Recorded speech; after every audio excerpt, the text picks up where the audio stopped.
स्वागत है। तो आज हम लोग स्टार्ट करेंगे एक्सरसाइज 11.4 और इस चैप्टर में हमारे पास क्या है। इस चैप्टर में हम लोग को पढ़ना है derivative of exponential and logarithmic function. क्या पढ़ना है एक्सरसाइज 11.4 में?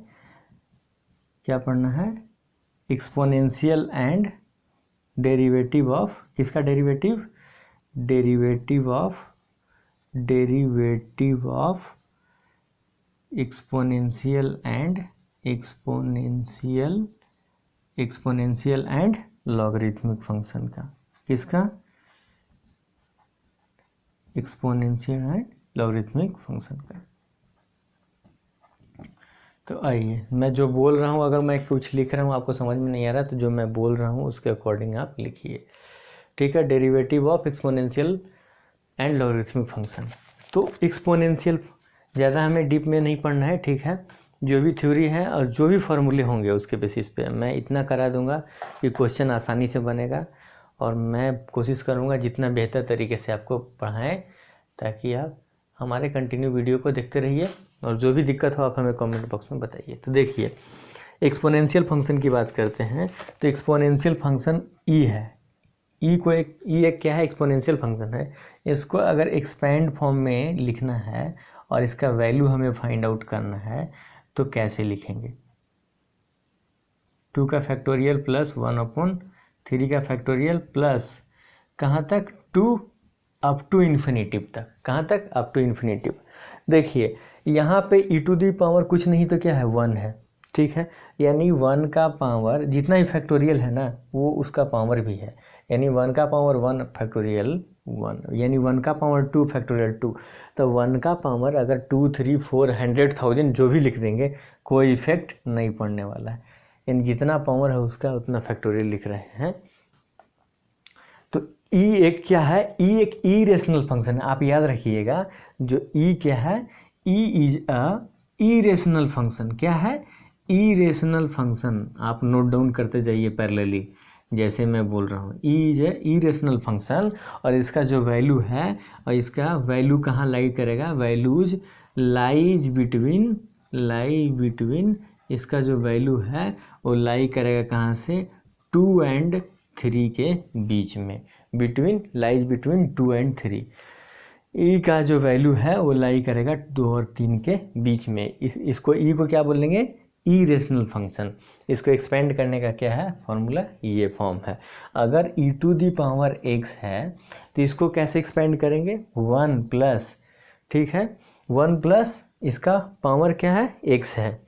तो ये एक्स को कंसीडर कर देंगे, 1 का फैक्टोरियल प्लस एक्स स्क्वायर, यानी यहाँ पे कुछ नहीं तो क्या? इसका भी पावर 1, कुछ नहीं तो 1, क्योंकि 1 का फैक्टोरियल कर रहे हैं, यानी जितना पावर रहेगा उतना फैक्टोरियल, प्लस एक्स का पावर क्यू 3 का फैक्टोरियल, एक्स का पावर क्यू 3 का फैक्टोरियल प्लस अप टू कहाँ तक?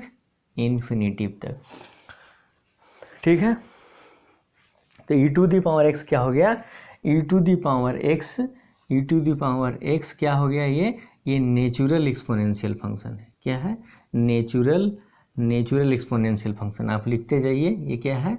नेचुरल एक्सपोनेंशियल फंक्शन है। नेचुरल एक्सपोनेंशियल फंक्शन, ये क्या है? नेचुरल एक्सपोनेंशियल फंक्शन है। ई टू दी पावर एक्स क्या है?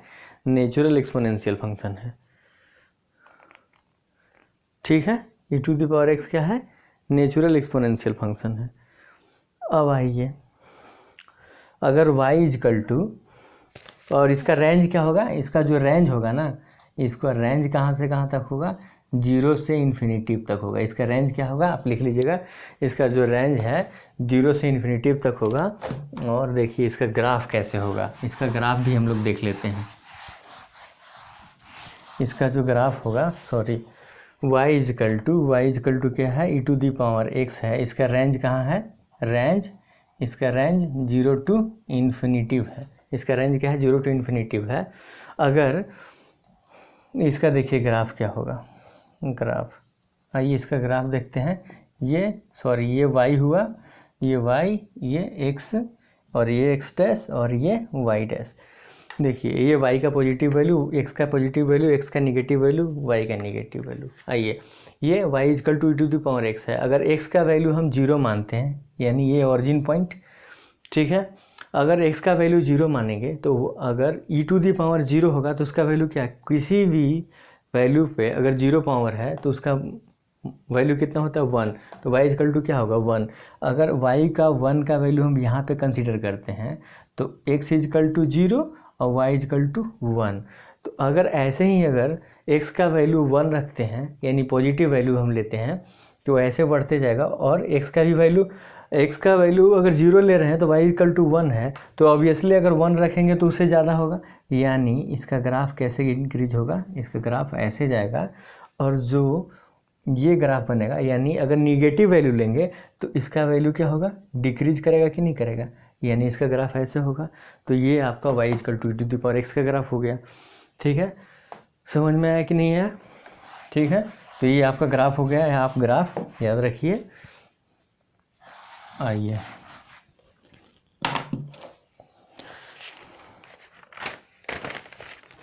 लॉगरिथमिक फंक्शन क्या होता है? आइए एक्सपोनेंशियल फंक्शन मैंने पढ़ा, ये अब लॉगरिथमिक फंक्शन की बात करते हैं। किसकी बात करते हैं? लॉगरिथमिक फंक्शन की बात करते हैं। लॉगरिथमिक फंक्शन क्या है? लॉगरिथमिक फंक्शन है लॉग बी, यानी बेस है लॉग ए और बेस उसका क्या है, बी है, और उसका वैल्यू x है। तो इसको और क्या लिख सकते हैं? ये लॉग बी है और लॉग ए है, उसका बेस बी है, इसको और क्या लिख सकते हैं? तो इसको लिखने का तरीका क्या है, हमें लॉग हटाकर अगर टर्म लिखना है तो इसको क्या लिखेंगे, अगर लॉग हटेगा तो जो बेस है ना, जो बेस है, जो ए वैल्यू है, ए वैल्यू जो है वो एज इट इज लिखिए। जो बेस है ना, बेस राइट साइड में लिखिए, और जो राइट साइड का जो वैल्यू है ना, वो बेस का पावर हो जाता है। क्या हो जाता है? पावर हो जाता है। ए इजकल टू b⁻x हो जाएगा। ठीक है, यानी इसको लिखने का तरीका क्या है, अगर लॉग m है और उसका बेस n है, लॉग m है और उसका बेस क्या है, n है, उसका बेस क्या है, उसका बेस अगर n है, अगर उसका बेस n है, तो इसको लिखने का तरीका क्या है, अगर लॉग हटाकर टर्म लिखेंगे, यहाँ पे क्या है, k है और इसके इक्विवेलेंट में वैल्यू निकला है। अगर लॉग को हटाएंगे, लॉग विल रिमूव, तो then what will be happen, will see that कि जो वैल्यू है लॉग m है तो m टर्म ऐसे ही लिखेंगे, और जैसे ही लॉगरिथमिक टर्म हटेगा तो जो बेस है ना, बेस क्या है, n है, और जो राइट हैंड साइड वैल्यू है वो बेस का पावर हो जाएगा। यानी ये अगर इसको एज इट इज ये कंडीशन में लिखना है तो कैसे लिखेंगे, देखिए यहाँ पे बेस क्या है, जिसका पावर रहेगा वो बेस है, यानी जिसका पावर हमें दिखेगा उसको क्या बना लेंगे, बेस बना लेंगे। उसको क्या बना लेंगे, बेस। इसको इधर ही लिखते हैं। अगर इसको एज इट इज फिर उसी कंडीशन में लाना है, यानी जिसका पावर रहेगा उसको क्या बनाना है, बेस।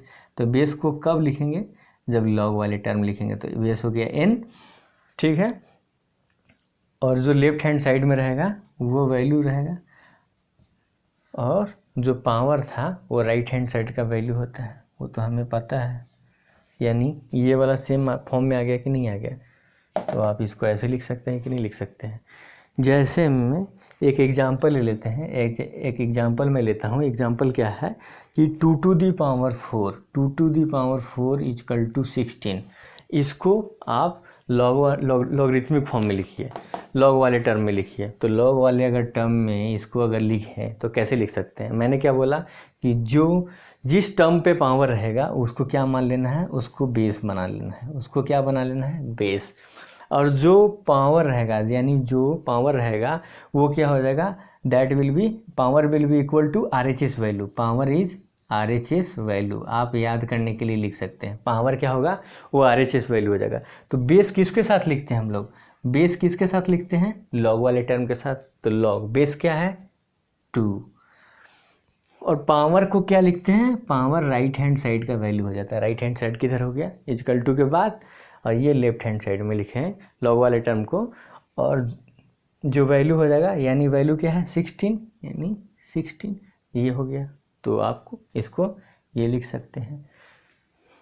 यानी जो वैल्यू है उसके ऊपर अगर पावर है यानी वो बेस हो जाएगा, और जो राइट हैंड साइड में वैल्यू है यहाँ पे वो लॉग वाले टर्म के साथ वैल्यू हो जाएगा, और जो पावर है वो किधर चला जाएगा, राइट हैंड साइड में। तो ठीक है, यहाँ तक तो समझ में आ गया होगा आप लोग को। आइए